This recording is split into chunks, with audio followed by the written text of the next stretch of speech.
This video is sponsored by SimpliSafe. There's no safe like SimpliSafe.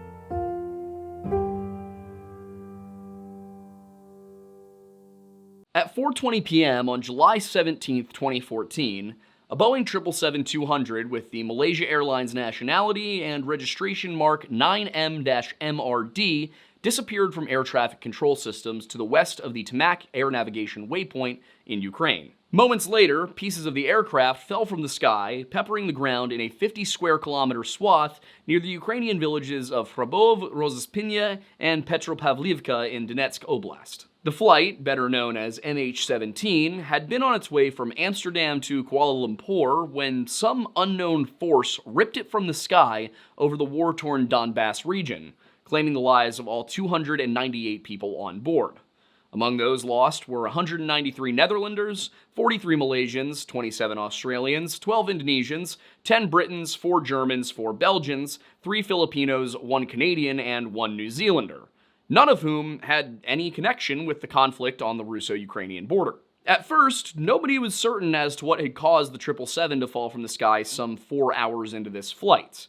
But within hours, militants loyal to the Donbas People's Republic had taken control of the crash site, preventing any response from the Ukrainian government, who, for their part, immediately moved to shut down all civilian air travel over rebel-held territory. Obtaining access to the crash site was of paramount importance, and to that end, an oversight body established several months prior, the Trilateral Contact Group, convened to negotiate with representatives of the Donetsk People's Republic. After some stumbling blocks in negotiations, the Donbas People's Militia agreed to allow access in exchange for a ceasefire, and with that, one of the most contentious air disaster investigations in history took off. Before we get into the details, however, I actually want to make a rare content disclaimer. Our goal with this video is not to cover the Russo-Ukrainian conflict in any way aside from the aspects directly relevant to this incident. So we're not going to cover the causes or overall substance of the conflict itself, either with regard to the opening stages in 2014 or the continuing action currently ongoing in 2025. Our sole interest is in discussing MH17, and primarily the argument over precisely what happened to the aircraft. 11 years and one very lengthy Dutch investigation on, there is a general consensus that MH17 was shot down by a Buck 9M38 surface-to-air missile, and the Russian government actually does not dispute this. What they do dispute is which side launched the missile. Before we get to that, though, we need to mention something a bit serious. As you may have imagined, we've made some enemies over the years, and I've actually received a few threats that I can really only describe as credible. You've probably heard me mention on a few occasions that we keep security measures around the lodge, but we're not here 24/7 to keep the bad guys out. That's why I'm happy to talk to you about our newest partner, SimpliSafe. SimpliSafe is a security solution that provides a ton of peace of mind for us here at the lodge, granting us the ability to monitor the studio remotely when we're not here and seek help if something goes wrong. On top of that, there's the added bonus of not having to sign any long-term contracts, extremely affordable monitoring plans, and the ability to install your system yourself or have it done by a professional technician. Now, if you're wondering why choose SimpliSafe over the competition, the answer is pretty simple. It's just better. Along with the benefits you get from traditional systems, SimpliSafe has proactive measures that alert you to an intruder before a break-in occurs. Their ActiveGuard outdoor protection system also uses AI-powered security cameras to alert monitoring agents to suspicious individuals approaching your property, allowing them to see and speak to would-be burglars in real time, trigger alarms and spotlights, and even request urgent police dispatch, all before a rock breaks open your window. Not only that, but the AI system is capable of identifying strangers from familiar faces and animals, meaning that you don't get alerts every time your neighbor or their cat passes by your door. Given the rather uncertain times in which we live, it's always good to have some peace of mind, and at the end of the day, that's what SimpliSafe provides. If you'd like to give it a try, then you can save 50% on your SimpliSafe security system when you sign up for a professional monitoring plan and get your first month free when you visit simplisafe.com/lorelodge to customize yours. Why should you try it? Because there's no safe like SimpliSafe.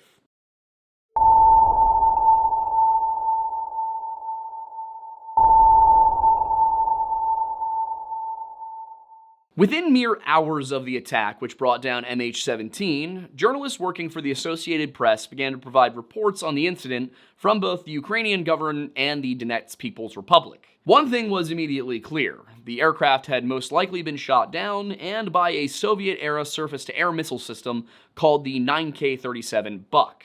According to a July 17, 2014 article published by CBS News, Anton Gerashenko, an advisor to Ukraine's interior minister, said on his Facebook page that the plane was flying at an altitude of about 10,000 meters, or 33,000 feet, when it was hit by a missile from a Buk launcher, which can fire up to an altitude of 22,000 meters, or 72,000 feet.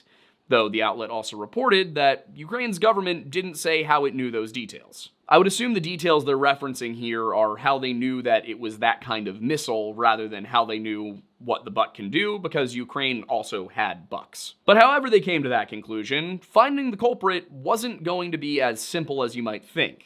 As far as the Ukrainians were aware, the anti-air weapons possessed by the separatist forces had an effective range of only 14,750 feet, or 4,500 meters. So MH17 at 33,000 feet should have been well out of range. This, along with a complete lack of combat aircraft in the rebel arsenal, may have played into the near immediate identification of the system as a Buk SAM unit. The problem with this conclusion was that separatist leader Andrei Pergin told the Associated Press that he did not know whether rebel forces owned Buk missile launchers, and that even if they did, they had no fighters capable of operating them. On the 18th, CBS reported that at an emergency meeting of the UN Security Council, the US pointed the blame at the separatists, saying Washington believes the jetliner likely was downed by an SA-11 missile, and US Ambassador Samantha Power said the missile was likely fired from a rebel-held area near the Russian border. To support this argument, Power pointed out that early on the 17th, a journalist saw an SA-11 system, a Buk, in separatist-controlled territory near Snizhne, approximately 12 miles from the Russian border. And if you're sitting here going, Aiden, you're pronouncing these Slavic terms completely wrong, I assume I am. I'm trying my best, but they don't even seem to be agreeable between Russian and Ukrainian, so I give up. Anyway, several hours after this unit was spotted near Snizhne, but prior to the incident, separatists were spotted with an SA-11 SAM system close to the site where the plane came down. In addition to all of that, the US ambassador noted that the rebels initially claimed responsibility for shooting down a military transport plane, and claimed responsibility and posted videos that are now being connected to the Malaysian Airlines crash. And that the separatist leaders also posted on social media about shooting down a plane, but later deleted these messages. Perhaps somewhat surprisingly, the United States agreed with Pergin's assessment that his separatist fighters would be unable to operate such a technically complex system. From the American intelligence perspective, because of the technical complexity of the SA-11, it was unlikely that the separatists could effectively operate the system without assistance from knowledgeable personnel. This was a militia force which did most of its fighting using conventional arms, outdated tanks, and guerrilla tactics. They simply weren't trained to use the Buk, or really anything more complicated than the by then 40-year-old T-72 main battle tank. So attention quickly shifted towards Russia, which possessed the same SAM system linked to the attack, and was known to be providing material assistance to the separatists. The Ukrainian Interior Ministry backed this claim by providing a video purporting to show a truck carrying the Buk missile launcher it said was used to fire on the plane with one of its 4 missiles apparently missing. And this video, as they explained, was shot by a police surveillance squad at dawn on the 18th as the truck headed toward the Russian border through Luhansk. Meanwhile, in Russia, reporting was going a bit differently. As Ambassador Power had informed the council, hours after MH17 went down, the Russian Life News channel reported on a new victory for Donetsk militias, who allegedly managed to shoot down another Ukrainian Air Force AN-26 transport plane, this time near the city of Terez. The anchor then explained that the aircraft was flying over the city, suddenly a missile crashed into it, there was an explosion, and the plane began to fall. The BBC article I was reading regarding this report added that there was a video shown during the segment, but it appears to have been scrubbed even from the Internet Archive. And it makes me wonder, when will our leaders learn that censorship only aids conspiracy theories? I do not know, but it didn't take long for the Russians to start cooking up their own. As the Russian media insisted that experts assure us that it was impossible to shoot down an airliner at such high altitude with the means at the rebels' disposal, Russia Today published an article highlighting a tweet from a person who claims to be a dispatcher at the Kiev-Boryspil airport. And the Post alleged that military jets flew close to the 777 for 3 minutes before it disappeared from radar. Just 3 minutes. The poster, apparently a Spanish man named Carlos, then added that when the Boeing simply disappeared from the radar, the Kiev authorities told us that it had crashed. How could they have found out so quickly? Though there was essentially no evidence that Carlos was a real air traffic controller, the claim was taken seriously enough that even Russian officials began to inquire about it.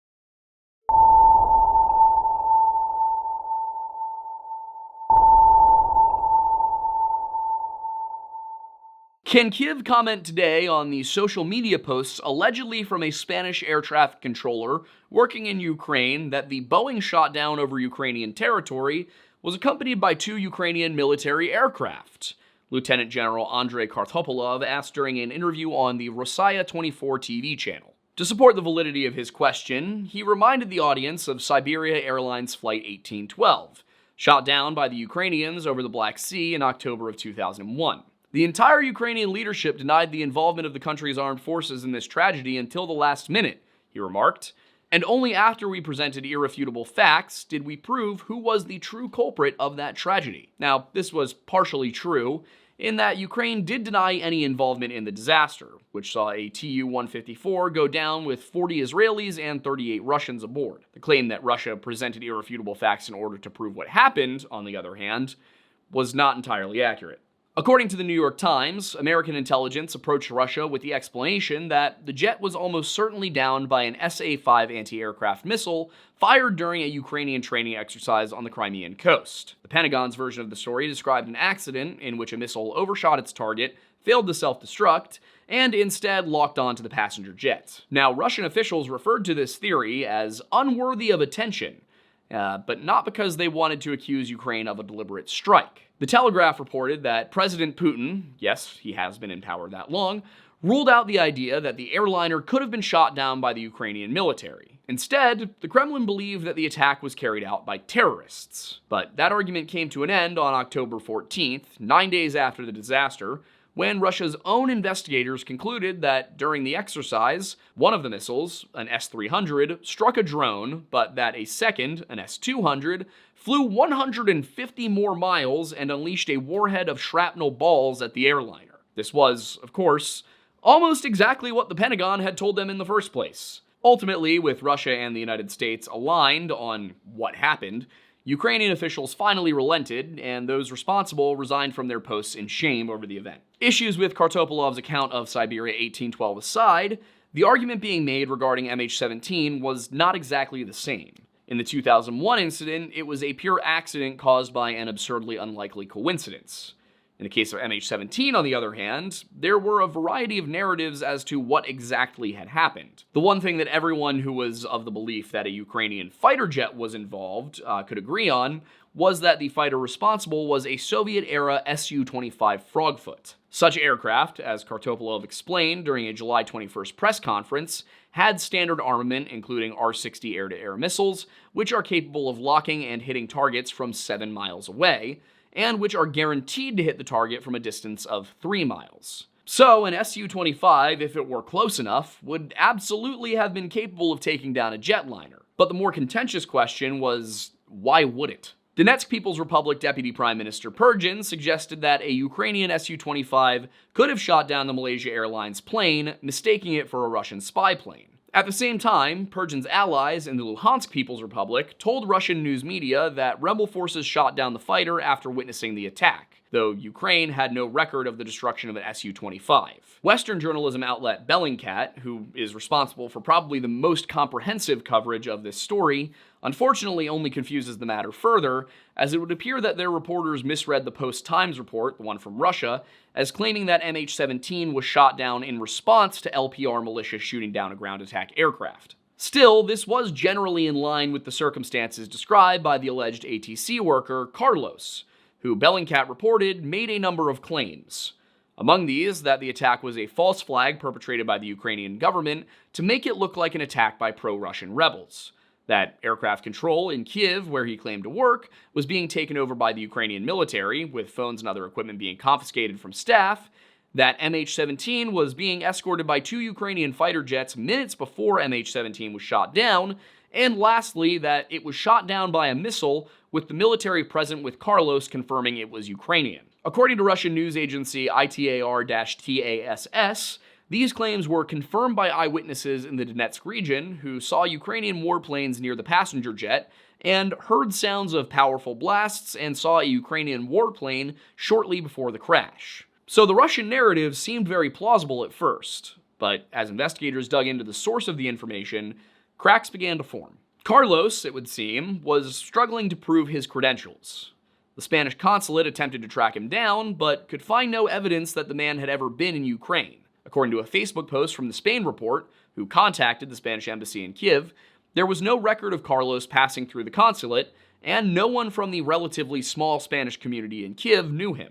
Additionally, the Borispol airport denied that they had any Spaniards working there in any capacity, and confirmed that all of their controllers were Ukrainian. Over the following few years, journalists from around Europe would manage to track down Carlos's real identity, and in doing so would unravel an utterly bizarre series of events regarding a man by the name of Jose Carlos Barrios Sanchez. As it turned out, Carlos had never been to Ukraine, wasn't an air traffic controller, and while he eventually told Radio Free Europe that he'd been paid by Russia Today to write his tweets, he never provided any evidence to support that claim. It remains entirely unclear if he was a paid operative, a simple con man, or simply a foreign interlocutor trying to influence the politics of a country he didn't live in or have any real ties to. Sort of like a Spanish Ian Miles Chong. So with that, it seemed as though the entire Frogfoot narrative was going to fall apart. At least, it seemed that way until the Canadian Broadcasting Corporation published an interview with Ukrainian-Canadian Michael, and I still don't know how to pronounce this word, Botsirkiw. Botsirkiw? I don't know. It's spelled Bociurkiw, and the interview was on July 29th. Now, Michael worked as a monitor for the Organization for Security and Cooperation in Europe, and he was one of the first people on the ground in the aftermath of the crash. He told the CBC that he'd seen damage to the aircraft, which almost looked like machine gun fire. Very, very strong machine gun fire. This, according to Bellingcat, sparked speculation that this damage was caused by a GSH-30-2 30mm cannon, one of the Su-25's armaments. Now, why everybody saying it was a fighter jet that shot it down defaulted to the Su-25, a ground assault aircraft with a service ceiling 10,000 feet below airline cruising altitude, is unclear given Ukraine's possession of Su-27 and MiG-29 air supremacy fighters. The use of the Soviet equivalent to the A-10 Warthog for such a mission makes no sense, but despite that inconsistency, the idea quickly caught on, and multiple pro-Russian sources began discussing the possibility. This came to a head later in the year when the Russian Union of Engineers released a report concluding that just before the crash, an unidentified combat aircraft sharply gained altitude and suddenly appeared out of the clouds in front of the civilian aircraft and opened fire on the cockpit, firing a 30mm caliber cannon or smaller. According to the report, the damage immediately depressurized the cockpit, killing the flight crew instantly, but leaving the bulk of the aircraft intact enough to continue flying on autopilot. Then, the Ukrainian fighter allegedly swung back around and launched an R-60 or R-73 air-to-air missile at the Boeing, which caused catastrophic damage, resulting in the plane breaking apart in mid-air. But what evidence did they have that such a thing had happened? Well, there really wasn't any, at least at the time. Several months later, in November of 2014, the Russian Union of Engineers put their weight behind what appeared to be a satellite image showing MH17 seconds before it went down, with a Ukrainian Su-25 at the edge of the frame and a white streak moving away from the fighter and towards the airliner. At first, the image gained some footing as evidence of a Ukrainian attack, but it didn't take people long to notice flaws. One immediate issue was the position of the Ukrainian aircraft, which was off the right side of the 777. This was a problem because the Russians had explicitly said that the pilot of the unidentified combat aircraft maneuvered to the rear of the Boeing 777 before launching its missile, and that this occurred after the initial strafing run with the cannons. It's also worth noting that the damage to the Boeing was on the front left side, and the fighter is on its rear right. But if that weren't enough, an analysis of the image showed what anyone with a good eye for Photoshop could see by just looking at it. That being that the picture had obviously been digitally altered. Not only was the Boeing in the image clearly ripped from the very first Google image result when Bellingcat founder Elliot Higgins searched for Boeing top view in Russian, But the fighter in the image wasn't an Su-25 or a MiG-29, which were the fighters suggested in the Russian Union of Engineers report, but rather it was an Su-27. On top of that, the satellite image showed clouds that were not present on July 17th, and the distance between the two aircraft was about 30 miles, which put it well beyond the range of either the R-60 or R-73 missiles. Now, you might expect that the Russians would hang it up there and admit that they simply had no proof of a Ukrainian fighter being in the area, and that they'd either created or fallen for an embarrassingly obvious editing job. But this is the Russians, so of course they didn't. Instead, media outlets came forward with a new key witness in the MH17 case. This time, it was an anonymous source who claimed that on July 17th, he was staying on the airbase in the village of Aviatorsko, which is kind of a hilarious name for the village the airbase was in when you think about it, when he observed an Su-25 that had previously been loaded with air-to-air missiles returning to base. And according to the somewhat nameless man, who only went by Alexander, the pilot, Captain Vladislav Voloshin, was scared after landing and was overheard talking about the wrong plane being in the wrong place at the wrong time. But once again, there are problems with this story. Leaving aside the utter lack of credibility that goes along with using an anonymous source, this whole thing totally contradicted the argument that the attack was a deliberate false flag. If the report from the Russian Union of Engineers was correct, then the Frogfoot would have passed close enough to the Boeing to see that it was not a military aircraft. And even if the pilot somehow didn't notice this before firing his cannons,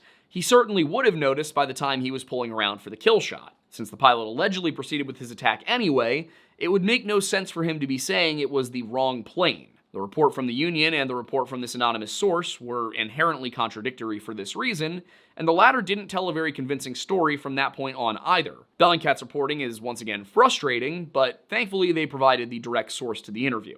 At the outset, this Alexander explained that the Ukrainian Su-25s were flying daily bombing sorties over Donetsk and Luhansk, and that 2 of the 8 aircraft at the base were equipped with anti-aircraft weapons.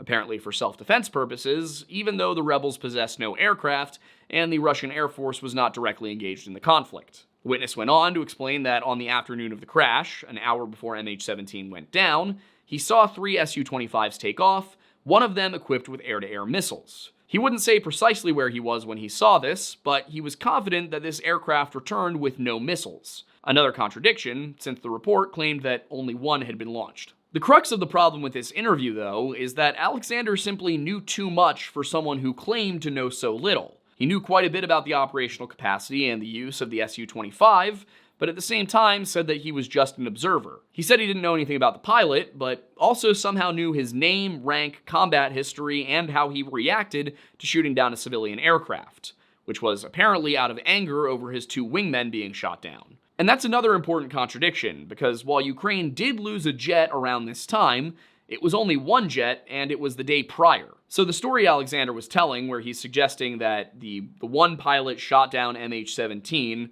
because rebels on the ground had shot down his wingmen, it makes no sense in numerous ways. I also do have to point out just a hilarious translation from Google, because as Alexander was answering the question, can the missile reach upwards, his reply reads, yes, the aircraft can simply uplift the snoot. The gist of what I'm trying to say here, however, is that the interview simply lacks any credibility whatsoever, and in the end, the Dutch investigation committee concluded that the missile which brought down MH17 came from the ground, not the air. And truth be told, the Russians appear to have known this from the very beginning.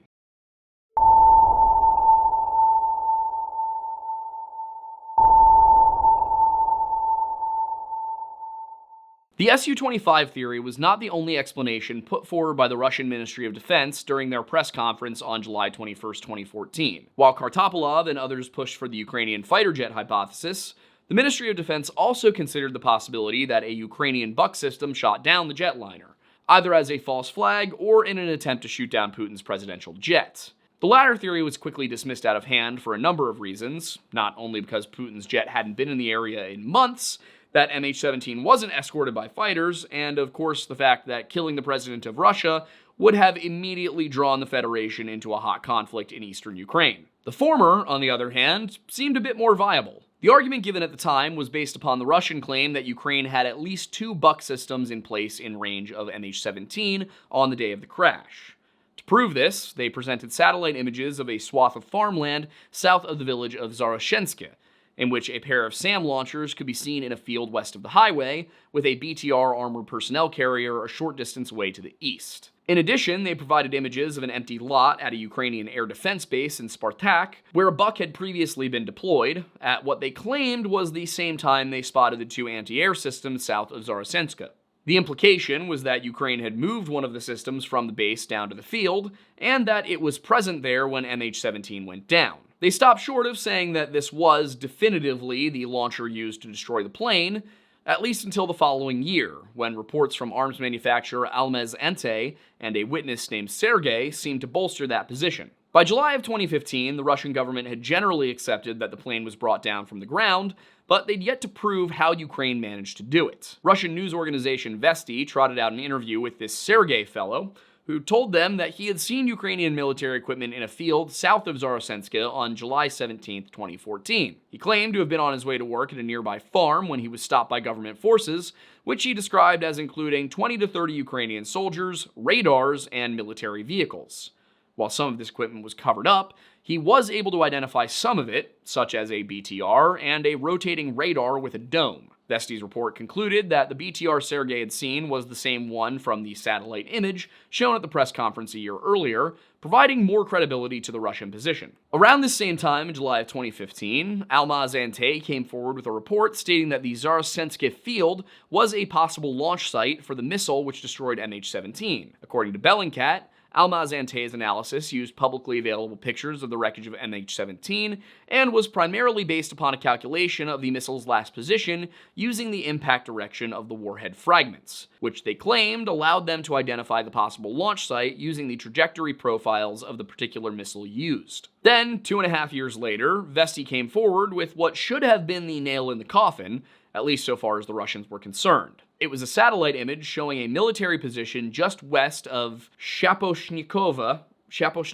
I think, which they claimed had been constructed by the Ukrainians shortly before the MH17 incident. With this combination of factors, the Russians had constructed a strong argument placing responsibility on Ukraine, or so it seemed. As it turned out, there were several major problems with the Russian evidence. First and foremost, the satellite images presented by the Ministry of Defense were, as you might expect by now, doctored. In 2016, a team led by Dr. Jeffrey Lewis at the Middlebury Institute of International Studies at Monterey used forensic software analysis tools to prove that significant changes had been made to both the image of the Spartak air defense base and the image of the two bucks in the field. For reasons that remain unknown, someone had either modified or added cloud cover to the former image, potentially to obscure details which might have shown that they were lying about the date it was taken. More importantly, in terms of the image purporting to show two Ukrainian Buck surface-to-air missile launchers, the team wrote, the launchers appear to have been modified or altered, or potentially even added to the underlying satellite image. Even if one discounts the allegations of manipulation on the grounds that these conclusions were too broad to debunk the Russian imagery, as some do,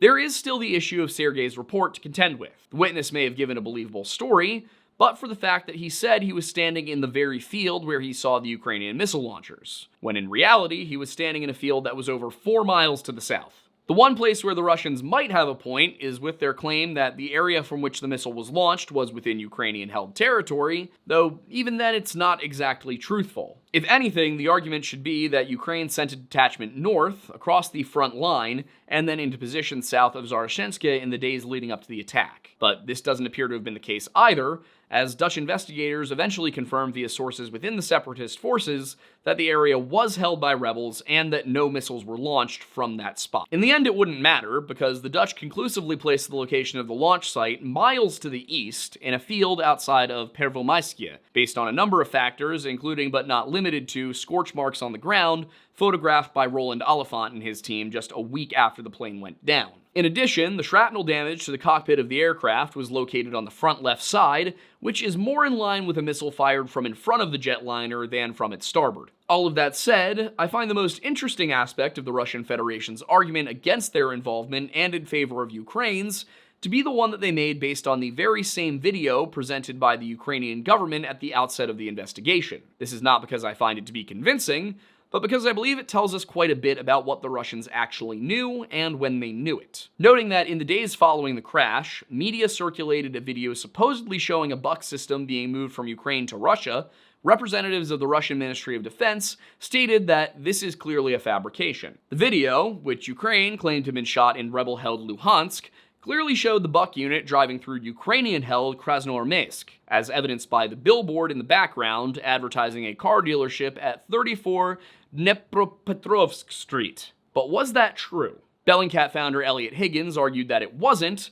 citing pictures taken by a Luhansk resident which showed multiple landmarks that appeared to match shots from the video. The images lined up almost perfectly, with the aforementioned billboard clearly present in the separatist-controlled city. And this was the damning detail, as the advertisement was not only an identical match, but photos showed that it did not say anything about a dealership at 34 Dnepropetrovsk Street. In addition, Higgins was also able to triangulate the position of the same buck unit driving through Snizhne, as shown in a video uploaded on the day of the disaster, and through Torez as seen in another photograph. Torez was the same location described by the Donbas People's Militia as the one where they shot down a military transport aircraft, according to Russian outlet Life News on the day of the disaster. And that made 3 rebel-held locations where the same buck unit was spotted. Meanwhile, there was no evidence that it had ever been in Ukrainian-controlled Krasnoarmeysk, which has since been renamed to the much more pronounceable Pokrovsk. Unless the Russians can come up with compelling evidence that the billboard was in Krasnoarmeysk, Higgins concluded,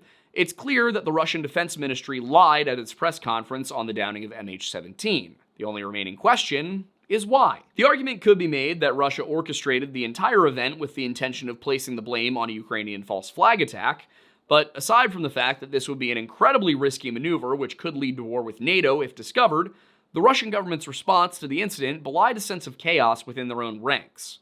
Some officials were arguing for the Su-25 theory, while others in the same room at the same time were painting a picture of a ground-based missile strike. Excuses for the presence of the buck system in separatist-held territory were flimsy and easily disproven, almost as if they were intended to bide time while the government worked out what happened. Whereas one would expect that a deliberate false flag operation would involve months of planning and meticulously crafted deceptions, the evidence of Ukrainian SAM sites along the flight path amounted to hastily fabricated satellite images. And, of course, a few very sketchy and utterly uncorroborable witness reports. Now, the Russians are many things, but poor propagandists they are not, nor have they ever been. In my opinion, their clearly disorganized response to the disaster suggests that they were caught off guard, rather than being the masterminds behind it, though this explanation is not without its issues. On the one hand, as both the United States and the Donetsk People's Republic argued, the Donbas People's Militia lacked the technical expertise to operate such a complex weapons system. On the other, that doesn't mean that Russia shipped a SAM system into Ukraine with the intention of shooting down a jetliner. There are a number of possibilities that could explain what happened, and I don't think that all of them are particularly unbelievable. For one, while it is certainly possible that the crew manning the buck was made up of Russian soldiers, it's also well within the realm of possibility that the Russians had trained elements of the Donbas People's Militia in its use. All this would require is that the Russians slipped a few members of the separatist force into Russia, brought them to a base, and showed them how it works. Once in Russia, these men would have been functionally indistinguishable from Russian soldiers, and upon returning from training, there is no reason to believe that they could not have operated the SAM system. I'm inclined to believe this is the case, because if Western intelligence sources could confirm that Russian soldiers launched the missile, it likely would have come out in the aftermath of the Russian invasion of Ukraine in 2022. Today, the leading theory is that the buck system was supplied from the arsenal of the 53rd Air Defense Brigade in Kursk, Russia, and it is believed that it was stationed in Donetsk on the morning of July 17, 2014, and that it was transported to Snizhne, and from there it proceeded under its own power to the launch field outside of Pervomayski. It fired one missile which took down MH17, and then was driven north to Luhansk, and from there across the border into Russia. What nobody has been able to say for certain is why the separatists, if it was them, decided to shoot down a civilian airliner. But I think there's a very simple answer, and it's one that the rebels themselves provided on the day of the disaster. They thought they were shooting down a military transport plane. That's not the kind of mistake that a well-trained, structured military is likely to make. However, it is precisely the kind of mistake that a militia group eager to score a victory and try out its new toy would make. If you take into account all of the factors at play here, most importantly that we do know Ukraine was running bombing sorties over rebel positions, then the idea that Russia might have provided them one of these missile systems makes a lot of sense. As for why they had the Buck system in the first place, it actually makes a lot of sense that Russia would provide this. One of the biggest problems that the militia was having was their lack of an air force and the inability to shoot down aircraft that were higher than about 15,000 feet. Since the Su-25 has a service ceiling of about 23,000 feet, it could run its missions above the range of the rebel anti-aircraft weapons. We also know that the rebel militia had obtained materials when they took over some Ukrainian bases, and it could have been presented that they just had stolen one of these Buck systems. And if that was the explanation when they started shooting down Ukrainian fighter jets, it's unlikely that it would have been questioned. Maybe somebody would have gone through the inventory and noticed that Ukraine wasn't missing a system, but there wouldn't be the same level of scrutiny that you have when you shoot down an airliner. So Russia probably provided it thinking that they would have plausible deniability, because nobody's going to look that closely if a military weapon shoots down a military aircraft. It's when a weapon that, as far as anybody knew, the rebels didn't have, shoots down a civilian airliner that you start to get international inquiries. So in my opinion, the most likely situation here is that Russia gave them this system, trained them in its use, with the understanding that it would be used to shoot down Ukrainian fighter jets and Ukrainian ground attack aircraft. And then the rebels made an oopsie, as rebels tend to do, and Russia very quickly tried to cover it up. To be perfectly honest, my brain is completely fried from trying to write this video. There was a 283-page report from the Dutch that I had to read, like 18,000 different pages of articles. I hated making this video. I hated every step of it. I'm so glad we're done filming it. I cannot wait to never think about this again. And I also am frustrated because as I was reading through it, I was like, you know what? I kind of get why people think that this was a false flag, because so much of the reporting did such a poor job of explaining what happened that it almost seems like bullshit. It's not, once you really dig into it and you understand where all of the argumentation is coming from. It's very obvious that Ukraine did not shoot down MH17, but I'll be damned if Bellingcat didn't try their hardest to make it seem like they were just towing the CIA line. I'm also frustrated because the reporting on this, while very comprehensive, was so disconnected and so poorly written that you almost think it's Bellingcat working for the CIA. Like, the investigative journalism on this topic is so discombobulated that it really feels like a CIA disinformation campaign, and it doesn't help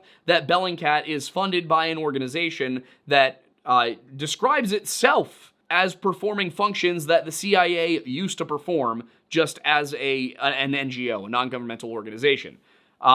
This whole thing makes me understand where conspiracies come from a lot more, because instead of just putting together one very simple, straightforward document once everything was said and done, all of the journalism is just like, you know, and the Russians lied here, and the Russians lied here. Don't worry, we won't explain why. I mean, you can read 8 different articles that also have 8 different articles each, so that there's like a Russian nesting doll of articles going on every single time you need to find something. It's like when you had a math problem in high school and your teacher was like, oh, yeah, the test only has 5 questions, and then question 1 has parts A, B, C, D, E, and F. That's what it was like trying to research this video. I hated it.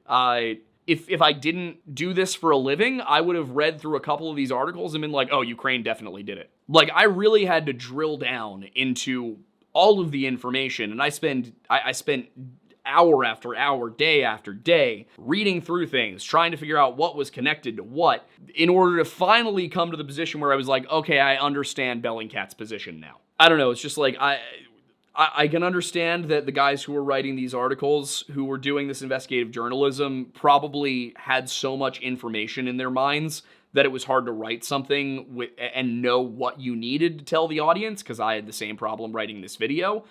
But good Lord, when you are gonna be the premier source on something, you need to have it nailed down, especially if you have vague connections to the CIA. Like, it was pretty much definitely the rebel militia that shot down this plane. But you wouldn't know that unless you read like 400 pages of Bellingcat. So anyway, if you want to support what we do here at the Lore Lodge and, you know, the therapy I'm gonna need from the stress this video caused me, both, you know, like mental therapy and whatever they give you for blood pressure, You can check us out on Patreon for $1 a month.